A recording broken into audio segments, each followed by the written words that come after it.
The great hall of Wexbourne fell quiet the night. A servant who had never spoken in her life pressed a folded note into the Duke's hand, and the whole of the household held its breath as though the candles themselves had stopped to listen. She was a slight figure in grey, an apron tied at her waist, a single ribbon, worn pale at the edges, holding back her dark hair, and she should not have crossed the threshold of that room at all.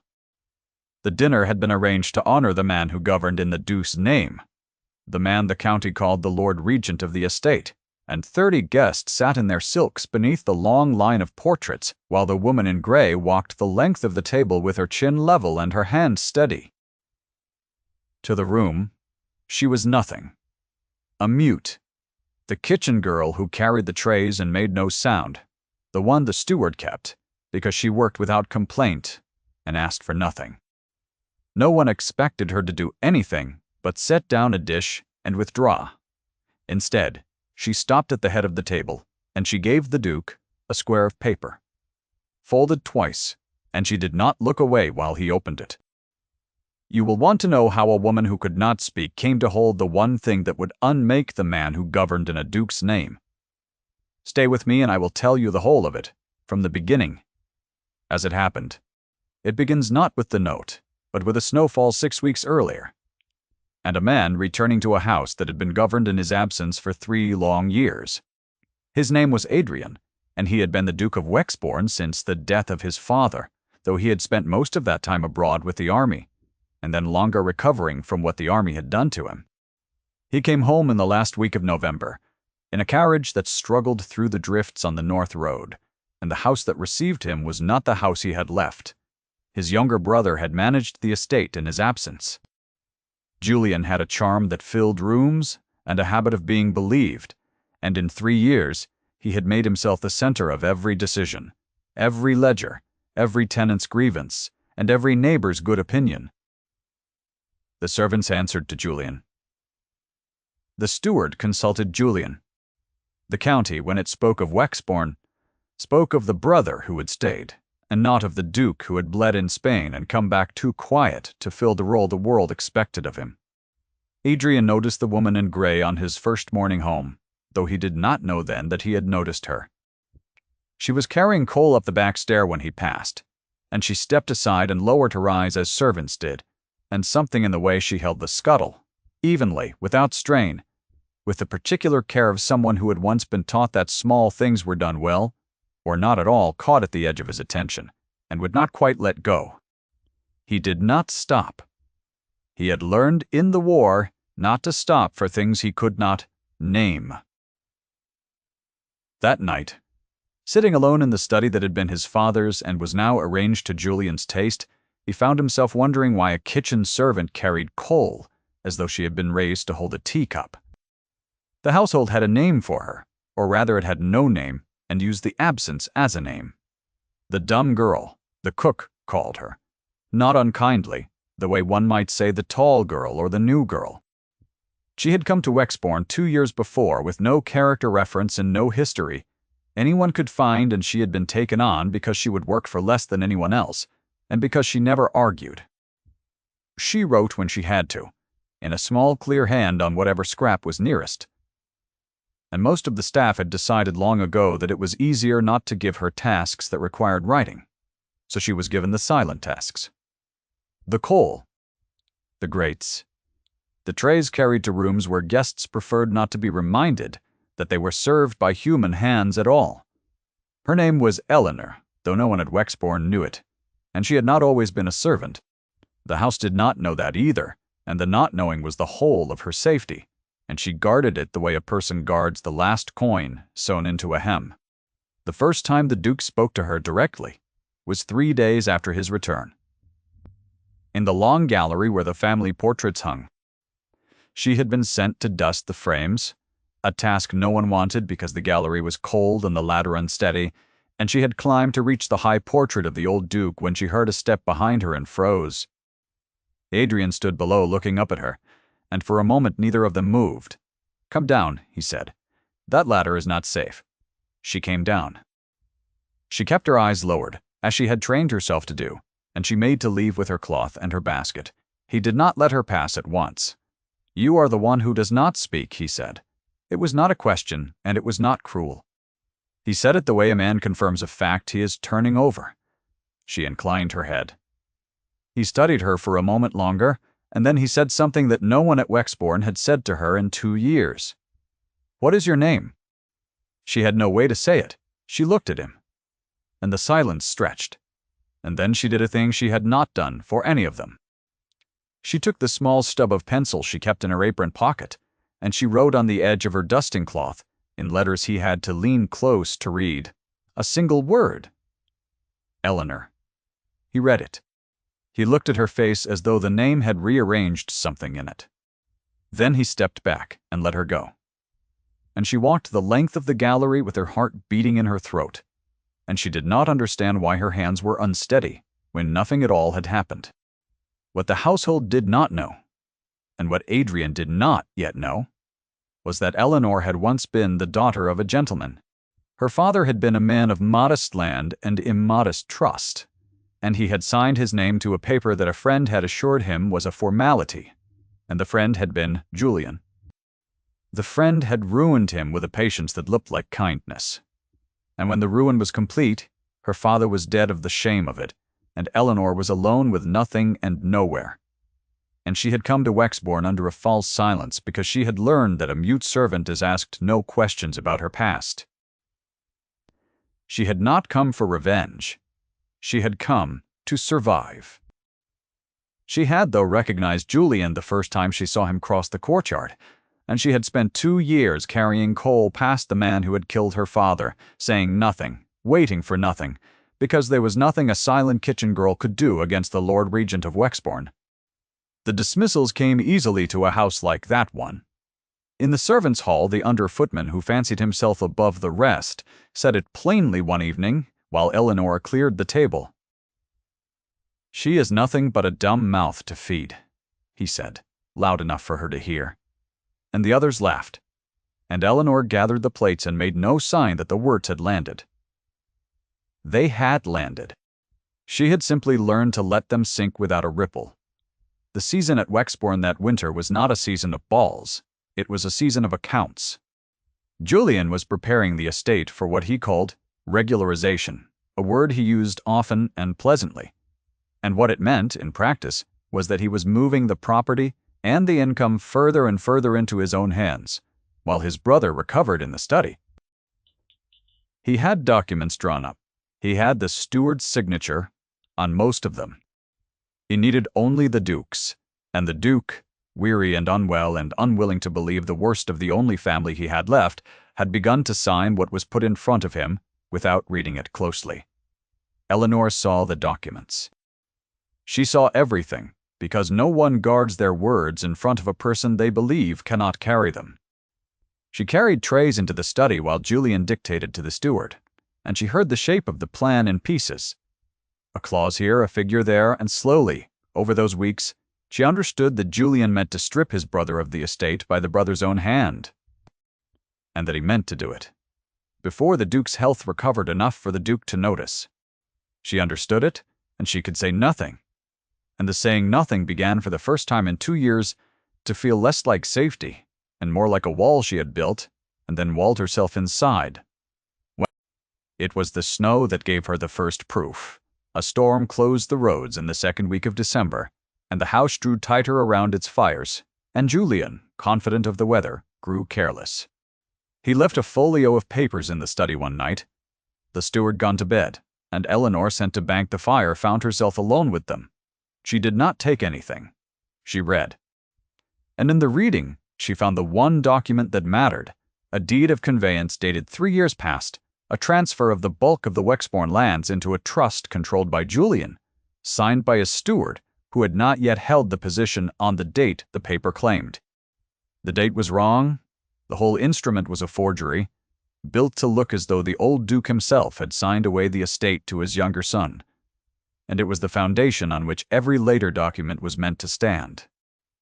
If the Duke signed the regularization papers, he would be ratifying his own dispossession and calling it his father's wish. Eleanor knelt by the fire with the forged deed in her hands, and understood that she now held the thing she had told herself for 2 years. She could never hold. She could not speak it, yet she could write. The witnessing came 2 days later, and it was the Duke who witnessed, though Eleanor did not know he was there. The cook's youngest helper, a boy of 9 called Thomas, had burned his hand badly on the range, and the household had no patience for a crying child during a week when the master was unwell and the Lord Regent short-tempered.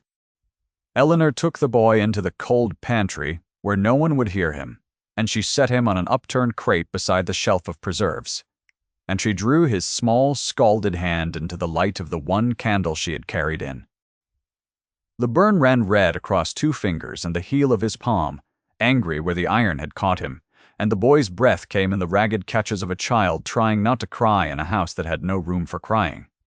She fetched the crock of clean lard the cook kept for chapped hands, and a cup of water gone cold on the sill, and she bathed the burn slowly, until the worst of the heat left it.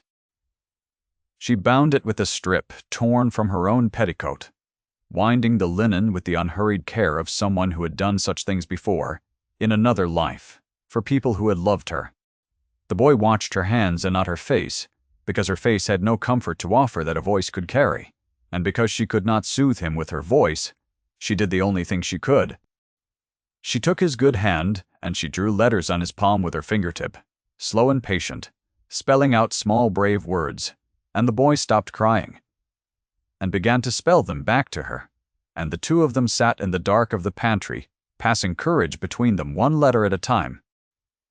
Adrian, looking for the source of a sound he had heard, stood at the pantry door and watched a woman who could not speak teach a frightened child to be still, and he did not interrupt, and he did not forget it. He began to watch her after that, in the way a man watches something he is trying to understand about himself. He found reasons to be where she was. He had the study, fire tended only by her.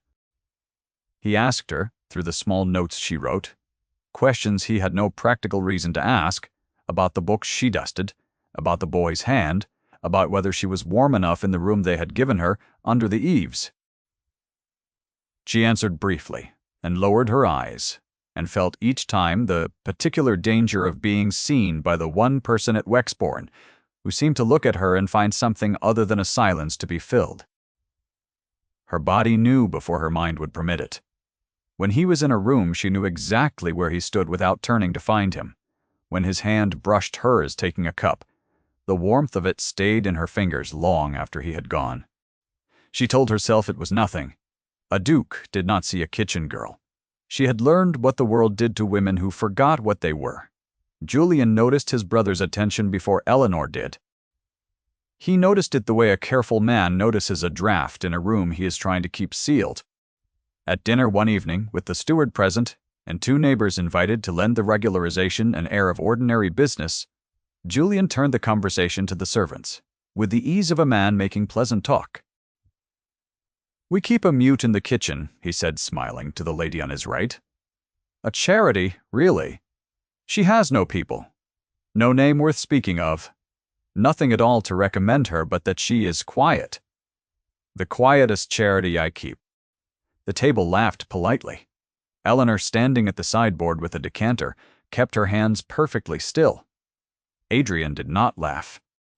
He looked down the length of the table at his brother, and then he looked at the woman at the sideboard, and something in his jaw tightened that the room did not see. The command came that same night, in the cold of the back stair, and it was the first of the orders that were not orders at all. Eleanor had stayed late to finish the silver, and she was climbing to her room with a single candle when she found the Duke standing at the turn of the stair, as though he had been waiting. "You are working too late," he said. "Go to bed. The silver will keep." It was a command. His voice carried the flat authority of a man accustomed to being obeyed. Underneath it, where only her body could hear, it was something else entirely, and she felt the something else move through her like warmth from a fire she had not known was lit. She inclined her head. She did not go to bed. She went, instead, and copied the forged deed by candlelight in her small, clear hand, every word, the wrong date, the impossible signature. Because she had understood at last that the silence she had built for safety would have to be broken, not with her voice, which she could not use. The wound that lived under the Duke's coldness surfaced on the shortest day of the year, and it surfaced not in words, but in the way he stood at a window while the snow came down. Eleanor had brought tea to the study and found him there, his back to the room, his hand resting against the frame of a window that looked out over the white grounds. And on the desk behind him, turned face down where he did not have to see it, a small portrait in a traveling case. She set down the tray. She should have left. She did not. She looked at the turned-down portrait, and he saw her looking. And for the first time he told her something true. There had been a man under his command in Spain, he said, his voice low and level, a young man hardly more than a boy, whose mother had begged Adrian to keep him safe. Adrian had given an order one cold morning that was correct by every measure the army knew. And the order had cost the boy his life, and Adrian had carried the boy's portrait home to give to the mother, and had not yet found the courage to do it. He had come back from the war believing that his judgment, the thing a commander is, the thing a duke is, could not be trusted near the lives of people who depended on him. That was the coldness, not cruelty. A man who had decided he was dangerous to those he cared for and had chosen distance as a kind of mercy. He told her how the boy had laughed easily, how he had carried a tin whistle and played it badly around the fires at night, how his mother's letters had come every fortnight without fail, and how Adrian had answered each one with the small lie that her son was well and warm and far from the worst of it. He told her that the order he had given that morning had been the correct one, that any officer worth the name would have given it, and that the correctness of it was precisely the thing he could not forgive because it meant that doing everything right had still ended a life entrusted to his keeping. He told her that he had not played the boy's whistle since, that it lay still in the bottom of his traveling case, and that he had crossed 2 countries and a winter sea, carrying a portrait he could not bring himself to deliver. He did not say all of it in those words. He said, "Enough." And Eleanor, who could not answer him with her voice, crossed the room and turned the small portrait face up on the desk gently, so that the boy's painted face looked out at the room again, and she laid her hand flat beside it. Not touching him, only near, and they stood together in the falling light while the shortest day of the year went dark. If this much has held you, you already know that the woman in gray was never the Silence the house believed her to be. Stay close. What she did next, she did alone, and it cost her everything she had spent 2 years protecting. The escalation came swiftly after that because Julian had set a date. The regularization papers were to be signed at a dinner before the new year, a dinner arranged precisely so that the signing would happen in front of witnesses who would later swear the Duke had acted freely and in good health. Julian wanted the county to see it. He invited 30 guests.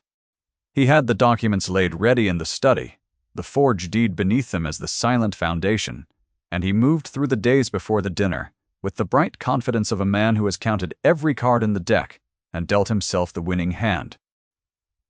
He had Eleanor moved out of the upper rooms and back to the kitchen passage. A small cruelty meant to remind the household where charity ranked. And the day before the dinner, in the servants' hall, with the steward present and the staff assembled to be told their duties, Julian named her one last time. "The mute will serve at the head of the table," he said, "since she cannot repeat what she hears. It is the only place for her, a creature with no voice and no name." He said it as instruction, in front of witnesses, and the steward wrote it in the order of service, and Eleanor stood with the others and understood that he had just placed her for his own convenience in the one position in the room from which she could reach the Duke's hand. She did not sleep that night. She sat in the cold of the kitchen passage, with the candle and the copy deed and a single square of paper, and she wrote the note. It was short. It had to be short, because the Duke would have only a moment to read it before Julian saw. And because everything she had learned in 2 years of silence had taught her that a true thing said briefly cannot be argued with. She wrote what the deed was. She wrote the wrong date. She wrote where the original lay, in the folio in the study, beneath the papers he was about to sign. And at the bottom, because she had spent 2 years being no one, and had decided that tonight she would be for one moment exactly who she was. She signed it with her father's name, the name the friend had ruined, so that the Duke would understand that the woman handing him the paper was not a Charity, and not a Silence, but a witness who had been in the house all along. The dark moment was not the dinner. The dark moment came an hour before it, when Julian found the copied deed. He found it because Eleanor had left it, by an error of exhaustion, folded inside the book she had been dusting in the gallery. And Julian, passing through, had seen the corner of it and drawn it out. He read it in the cold light of the gallery, and he understood at once both what it was and who must have made it, because there was only one person in the house who wrote in a small, clear hand, and only one person who carried trays into the study, unwatched. He came to the kitchen passage himself. He stood over her where she sat, and all the charm was gone from his face. And what was underneath it was a thing she had known was there for 2 years. "You clever Silence," he said softly. "You have been listening the whole time." He took the copied deed and held it to the candle and let it burn. And he watched her face for the despair he expected, and he did not find it, because Eleanor had learned long ago that a person who burns a copy has confirmed that the original is worth burning. "You will serve tonight," he said, "and you will say nothing, because you can say nothing, and tomorrow I will have you turned out onto the road with no character and no name. And you will be exactly what I have always called you. Nothing." He left her in the dark. He believed he had won. He had burned the copy, and he had not thought even once to move the original. Because in his account of the world, a mute kitchen girl was an obstacle already overcome, and a careful man does not guard a door he is certain no one can open. Eleanor sat in the dark for a long time. Then she rose, and she smoothed her gray apron, and she went up to serve at the head of the table because Julian, in his certainty, had ordered her there himself, and the note was already written, and the original deed still lay where it had always lain, beneath the papers in the study, waiting. The dinner was everything Julian had designed it to be. 30 guests beneath the portraits, the candles tall, the orchestra of conversation rising and falling, the Duke at the head of the table, pale but present, the steward at his elbow with the folio of papers ready for the moment after the meal, when the Lord Regent would rise and explain pleasantly that a few formalities required the Duke's signature. And the county would watch the Duke of Wexbourne sign away his house and call it good business. Julian was at his brother's right hand. The neighbors who had been invited to witness sat near. And Eleanor moved down the long table in gray, setting down dishes, withdrawing, invisible as she had trained herself to be, until she reached the head of the table and stopped, and did not withdraw, and pressed a folded square of paper into the Duke's hand. He opened it. The room did not notice it first, the way a room does not notice a single struck match. He read it once. He read it again. And then Adrian, Duke of Wexbourne, who had come home believing his judgment could not be trusted near the lives of those who depended on him, set down the note and rose to his feet in a silence that spread outward from him across the table, like the first crack across a frozen river. He did not shout. He had never been a man who shouted. He asked the steward, in a voice the whole table could hear, to bring him the folio of papers from the study, and the lowest one in it. The deed of conveyance dated 3 years past. The steward, who had signed many things and read few of them, went white, because the steward knew the date he had taken his position, and the steward could count. Julian rose too, and began smoothly to say that this was hardly the moment, that his brother was unwell, that the woman was a known mute and a Charity case, and could not possibly be the source of anything but mischief. He said it well. He had always said things well. The folio was already coming, and the deed was already in the Duke's hand, and Adrian was already reading aloud the date that could not be true, the signature of a steward who had not yet been steward. The whole forged foundation laid bare in front of the 30 people Julian had invited precisely so that they would witness. The dowager of the neighboring estate, Lady Marchcroft, who had governed the county's opinion for 40 years and had been seated in the place of honor, set down her glass. She had spent the season being told, by Julian, in his charming and patient way, that the Duke was too unwell to manage his own affairs. She looked now at the Duke standing straight at the head of his own table with the forgery in his hand, and she looked at Julian, whose charm had begun for the first time in 3 years to fail him in front of an audience. And she said, into the silence, the thing that ended his reign more surely than any document. "Julian," she said, "explain to me the date." He could not. He tried. The words came faster, and then they came wrong, and the smooth surface he had presented to the county for 3 years fractured in front of them, sentence by sentence, until the man who had governed Wexbourne in his brother's name stood exposed as exactly what he was, and the room that had believed him for 3 years stopped believing him in the space of a single held breath. Adrian crossed the small distance to where Eleanor stood at the head of the table. The room watched. He looked at her, at the woman in gray the whole county had been taught to see as nothing, and he took the note she had given him and held it up so that the name signed at the bottom was visible.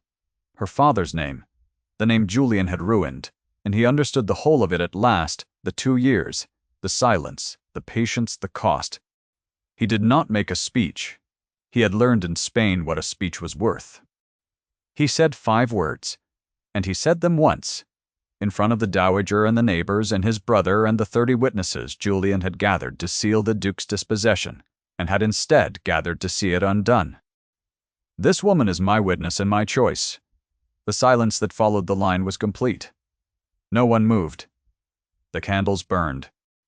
Eleanor stood with the whole of the room's attention on her for the first time in 2 years, and she did not lower her eyes because the man who had said the words was looking at her and there was no longer any reason to hide. Julian's collapse was not violent. It was quieter and more final than violence. Lady Marchcroft rose and gathered the county's opinion with her, as she had gathered it for 40 years, and made it known by the simple act of turning her shoulder that the Lord Regent of Wexbourne was Lord Regent no longer. The steward, freed of the man he had feared more than he had feared the law, began to tell the truth about every paper he had signed. The neighbors who had come to witness a signing went home to spread, instead, the story of a forgery undone by a servant in grey, and by morning the county knew, and there was no version of the morning in which Julian governed anything at all. It was settled properly in the days that followed, because a forgery exposed at a dinner is a scandal, but not yet a remedy, and Adrian was a man who had learned that the work after the battle is the work that lasts. The family solicitor came up from London through the last of the snow, a spare grey man named Mr. Rompe. Halloway, who had served the Wexbourne name for 30 years and had never once been consulted during the 3 years of Julian's governing, a fact he noted aloud dryly on his first morning in the study. He laid the forged deed on the desk beside the parish records and the old steward's date of appointment, and he set a clean sheet of paper between them, and he asked Eleanor, through the small notes she wrote, to mark for him each clause she had heard dictated and each evening she had carried trays into the room. She marked them all. The forged deed was set against the true records. The steward gave his account in a voice that shook and then steadied, and the conveyance that Julian had built his 3 years of reign upon was struck down, clause by clause, as the fabrication it was. Mr. Galt. Halloway gathered the papers when it was done, and he looked at the woman in grey who had brought a great house back from the edge of being given away, and he inclined his head to her, the way one inclines it to a person of consequence, which no one at Wexbourne had done in 2 years. Julian was not destroyed. Adrian would not destroy him, and Eleanor, when he asked her, in writing, what she wished done, wrote only that she had wanted the truth seen, and did not need a man punished beyond the loss of the thing he had stolen. So Julian was sent to a small property in the far north, that the family held and rarely used, with an income enough to live and not enough to scheme, and the county, which forgets a disgraced man faster than it forgives him, let him go. The note itself, the square of paper, Eleanor had pressed into the Duke's hand. Adrian kept. He had it still when the snow began again in the first week of the new year, falling soft and steady over the grounds of Wexbourne, and he stood at the same window where he had once turned a portrait face down, except that the portrait of the boy from Spain had been sent at last to the boy's mother with a letter in the Duke's own hand, and the desk behind him held no turned-down griefs anymore. The house was quiet in the way. A house is quiet when the thing that poisoned it has gone. In the kitchen, the boy Thomas, his hand long healed, was teaching the cook's cat to sit by drawing letters in spilled flour, the way he had been taught, and Eleanor was no longer in the kitchen. She was in the long gallery, where the portraits hung, and she was not dusting them. Adrian found her there in the late afternoon light, standing before the high portrait of his father, and he came and stood beside her, and for a while neither of them spoke, which between the two of them had never once meant silence. He had asked her in the careful weeks after the dinner what she wanted, and she had written that she did not know how to want things anymore, that she had spent so long surviving, that wanting had become a language she had forgotten. He had not pressed her.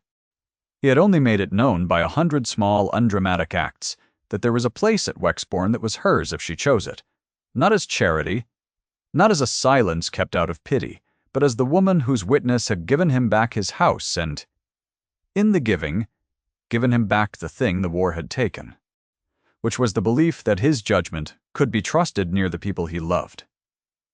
In the gallery, that afternoon, she chose. She took the stub of pencil from her apron, the same stub she had used to write her name for him months before, and on a clean square of paper she wrote a single word and held it up for him to read, and the word was the answer to a question he had asked her without speaking. He read it, he folded the paper as she had once folded the note twice, and he put it in his coat against his heart, and he took her hand and he did not command her to do anything at all. In the gallery the light went gold, and then gray, and the candles were lit one by one down the long room, and the portrait of the old Duke looked down on a house that had come right at last. The note she had handed him at the dinner, Adrian kept always folded in the small traveling case where the boy's portrait had once lain face down, and on the nights when the snow came he would take it out and read again the name signed at the bottom, the ruined name made whole, and beside it now, in the same small, clear hand, a second name added later. Her own, Eleanor of Wexbourne. The woman who had never spoken and who had ended a reign with a folded square of paper, and who was, at the last, exactly who she had always been, seen now by the one man whose seeing had reordered her world. Thank you for staying until the end. If Eleanor's silence moved you, leave a word below, and tell me the moment you knew the house would come right.